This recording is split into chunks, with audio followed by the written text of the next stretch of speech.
This is the bonus section podcast, episode number 38. Are these idioms making you an idiot?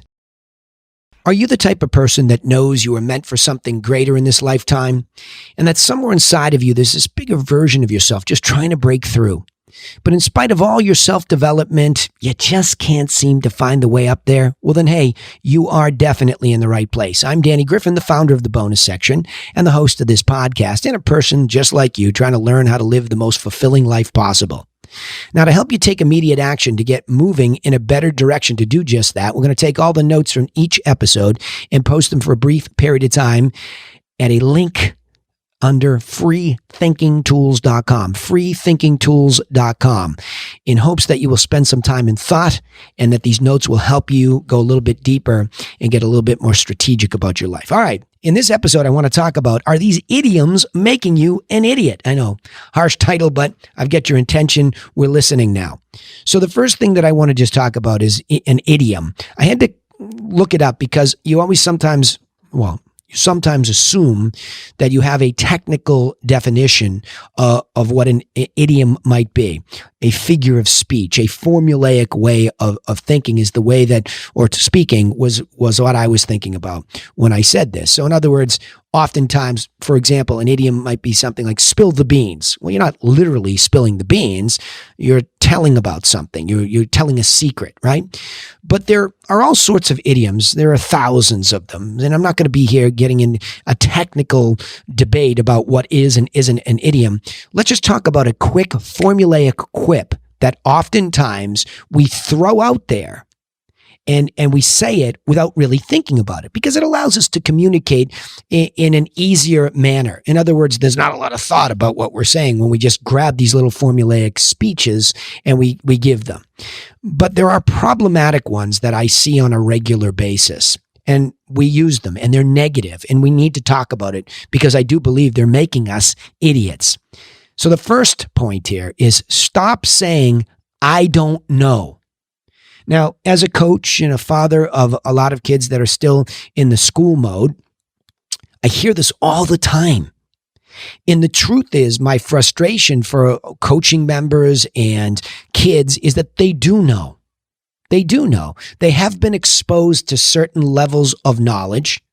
And my kids and my clients know that I believe the number one thing that we have is resourcefulness. And oftentimes there is information that has come in through all of your senses. You've heard something, you've seen something, you've read something, you've flat out learned something, and it's in there. But when you use this idiom, I don't know, it's a knee-jerk formulaic response in the moment to back somebody off. And all you're really asking for, if you really think about it, is time to think.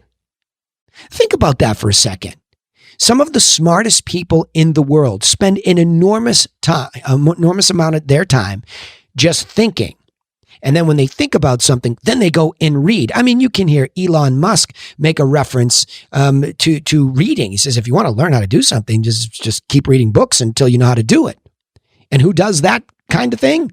Bill Gates, Warren Buffett. They do an enormous amount of reading and thinking. So what they're doing is simply accelerating their ability to know about things that they're curious about or that they need to know or that they want to know. So we have this massive brain that has been filing information. And if you have been exposed to anything, especially the internet these days, let's just presume somebody doesn't go to school and they're on the internet all day long, whether it's advertisements or they're listening to speeches. Now, again, a lot of it can be nonsense. A lot of it can be false information. And that's nothing new, by the way, this concept of fake news. Like what? That's new?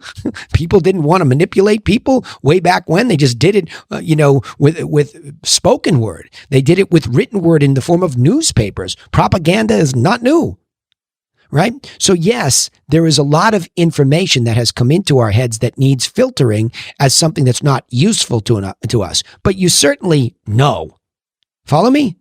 You certainly know that in this massive brain, all this information has been filed. Now, you don't know enough about that to respond, might just be something that you could erase that use of that idiom, I don't know. You could just go a little bit deeper. See, I really just think it's about just that moment in time before we use a negative formulaic way of speaking to take a beat. And what is a beat? I don't mean just a beat. You might take 60 seconds. That's a long time. If I sat here in silence for 60 seconds, you would get wildly uncomfortable. Or maybe I'd finally have one of these go viral and you'd look at it and say, what is he doing? Who's the YouTuber, Mr. Beast, Donaldson or McDonald? I can't remember his name, but Mr. Beast sat there and counted to 100,000 on YouTube and it went viral. If I sat here and just went silent for 60 seconds, you'd be blown away at how long that is. And it would give you an opportunity to see what you did know in order to respond. So let's take somebody who's learning something for the first time in an academic environment. So you have somebody who goes to, let's say, an economics class for the first time to learn about the basics of business. And they read a chapter. Now, it might be foreign. I remember it was when I went to college and I was an economics major. I remember the first economics class I took, I was in a panic all the time because I had never been exposed to the language of economics, the terminology. I'd never done flashcards with definitions. I never understood curves and price and quantity and the way that what we actually do. This is what's crazy about this. What we've actually always done is consumed. I didn't know there was a language for that consumption and how all that behavior happened. I just didn't know. I hadn't been exposed to it, but I did know about it as a real consumer, didn't I? Even as a kid walks in, to a store with a couple of bucks in his hand and he looks down and he's got a lollipop or a pack of gum. He has made a price and quantity decision in that moment in time. See what I'm saying? So he does, even as a child, know a little bit about economics so that when it's introduced as a language, it's not that foreign. So why do we shut down? Why don't we take that 60 seconds to make an association and to think, what do I know? Now, you may very well say, look, under the heat of this moment where you're asking me this poignant question, I can't seem to be able to come up with a quick answer. Can I have a little bit of time to think about my response? I know this all sounds nerdy, right? And it sounds like, well, that's not the way we communicate. There's my point. That's exactly my point. Why are we always in a rush to communicate and give a quick answer? In fact, the irony is when we watch somebody think about their answer, we almost think they're trying to come up with a lie. I'm not saying that doesn't happen. When somebody gets asked a question and somebody goes into thought, why are you thinking about it so much? Why can't you just give me a quick answer? Well, duh, dummy, because I'm trying to go into the 9,000 or 9 million or however billion number of files and micro pieces of information that are in my brain, and I'm trying to search for the answer. I'm not necessarily concocting a lie. I'm searching for something so that I can give you an intelligent answer. If you don't like my answer and you'd like to counter me and challenge me with more, well, I'm probably now more prepared to have a thorough debate or conversation because I actually thought about what I was going to say. Right? Now, I don't want to make this too complicated, but I'm just trying to simply make a point. What's wrong with taking a beat to think about an answer rather than say, I don't know? And rather than say, I don't know is a very absolute statement. That's why I think that idiom or formulaic quip is dangerous. It's very dangerous. It's an absolute statement. It says, I don't know, end of story. It doesn't say, well, once upon a time, this thing happened to me. Does that relate? Yes, it does. See, a teacher can draw that out of a student. Instead of allowing a student, again, I want you to be your own student. Remember these techniques and tactics I'm talking about. I want you to look in the mirror and I want you to work on this yourself. I mean, certainly you can role play it out with a teacher or a mentor or somebody to practice it with, but understand the limitations and the drastic limitation of an absolute statement, an idiomatic comment or quip like, I don't know. It ends it. And when you say you don't know, I believe something's being triggered that's super negative. And I'll talk about that in a second. The next thing to stop saying is, I can't. These are two things. I had a buddy that just go bananas when anybody said, I can't. He was a very resourceful guy, is a very resourceful guy. And this is the way he thought. As a coach, when you said, I can't, it lit it up. Right? There's this bright bulb went on his head. You know, he's a high D personality in the DISC personality profile. And anytime somebody said that, and he would pull off these amazing things, getting into big events that nobody else could get into. He just hates the terminology or the idiom, I can't.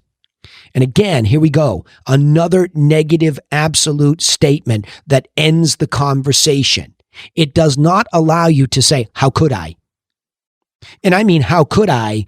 Like, let me think for a second what resources I could call upon. Who do I know? How could I get there? How could I overcome the obstacles?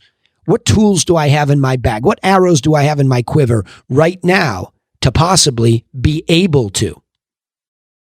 So you see, these two idioms really are challenging. And let me get to the third point, because the effect of negative idioms is a shutting down of educational confidence. You see, you're being intimidated to be an idiot, to be a dummy in your own brain. I'm talking about, not by anybody else, but by saying these things. And a lot of this might come from the fear of embarrassment or nerves and, an anxiety disorder. I understand that, this can really, what comes first, the chicken or the egg? You keep saying stuff like this, you might develop anxiety because of it. Right? You might just get so anxious that every time you have to communicate, now you want to become a recluse and you don't want to communicate with anybody because you keep saying, I don't know, I can't, I don't know, I can't, I don't know. Now you're withdrawing. But what's happening is by shutting it down so that you're not taking your intellect for a walk. See, as children, we're less likely to do this, right? A child keeps pressing on and keeps, why? You ever had, I have 5 kids, right? So I've heard the question, why? A bazillion times. If bazillion's a number, I've heard it. Why? I want to. You can't. See, that's part of our programming. We've heard it. Because when we're exhausted and we're tired, a lot of these shut down idioms come to play. Right? Or formulaic speeches. They come to play just to shut it down. I'm tired. I don't know. Don't ask me right now. I can't. We've heard it from figures of authority, and then it becomes that way that we communicate, right? Versus having a little patience for ourselves. Look, I'm not going to blame anybody for programming this into us. I'm just going to make us aware that we should probably use them a lot less than we do. I'm not saying that there might not be a moment to use these little quips, but you better be careful that it's not shutting down your educational confidence. See, if somebody asks you, let's say we're in an open environment, a mastermind, and somebody throws a challenge on the table. The idea in a mastermind is to get that challenge on the table and beat it around and talk about it. I do that in my coaching program. I have a mastermind coaching program that several times a week we meet as a group so that we wrestle with ideas, so that the person that feels that they don't know enough recognizes, well, wait a minute, I learned that, funny thing is in a mastermind, you can be the mentor teacher having told somebody something 15 times. And, the other day I was listening to Jim and Jim said this, and it's the same thing. So you don't know what triggers somebody to finally recognize that it wasn't the coach or mentor. It really wasn't even the fellow mastermind member. It was you that all of a sudden had that moment of educational confidence where, voila, I'm not shut down. I can think. This was in there all along. It was there. And I got some guidance to root it out. But that brings up the fourth point here. If we're not shutting down the educational confidence, there's a reason, right? See, shutting down educational confidence is lowering self-esteem. It's certainly lowering opportunities, okay? If we're negative and we keep closing down that opportunity for the brain to go and be resourceful, then we're shutting down the ability to be a lifelong learner. And worse, here's the killer. Because what you're eliminating is the fact that there's nothing more exciting than that natural high your brain feels as these new connections are made. See, the brain and us and all of us, the great psychologists and biologists who talk about the psychosomatic, the body-brain connection, and our ability to thrive and live a long, healthy life comes with this ability to continue to learn, to be a part of the world that's changing, not to be trampled over by it. And that can go on. Look, I get it. As we grow older, maybe it's more challenging to remember things, to learn things. Maybe, but who says you should stop?